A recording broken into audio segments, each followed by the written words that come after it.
Now this question comes from Athens, Georgia. But interestingly, I got this question from several parts of the world almost simultaneously, so obviously this is something of interest.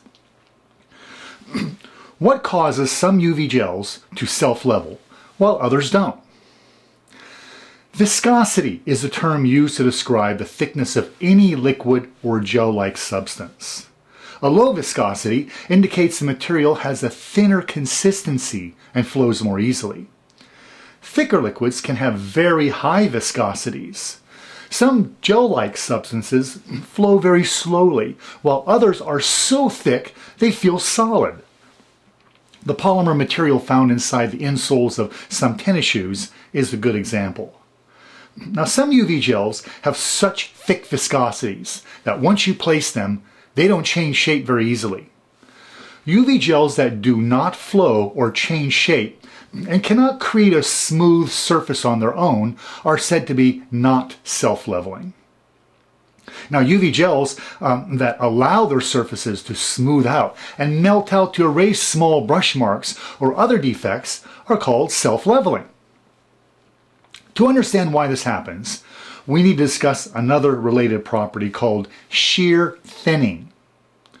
By choosing the right ingredients, a wise formulator can create a blend that temporarily becomes thinner when it's brushed, mixed, or shaken, and then it will rethicken back to its original viscosity. This is called shear thinning. Forces that push sideways across the nail surface are called shearing forces. These shearing forces can cause some formulations to become temporarily thinner. Nail polish is a great example of a product that undergoes shear thinning. Nail polish is designed to become thinner when it's brushed or shaken. These forces cause nail polish to become thinner and then allow it to re-thicken soon after the brushing or shaking is discontinued. Shear thinning allows nail coatings to apply more smoothly, flow more easily, and then to hold their shape and, of course, to self-level. Thickeners are ingredients that work by assembling many molecules together into tiny structures inside the liquid. These tiny molecular structures join together to thicken the liquid so that it won't flow so easily.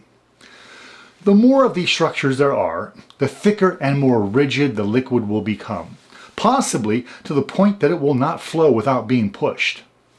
For non-self-leveling UV gels, shearing forces caused by the nail brush will move these tiny thickening structures around into new positions, causing the gel to develop brush marks that won't go away on their own.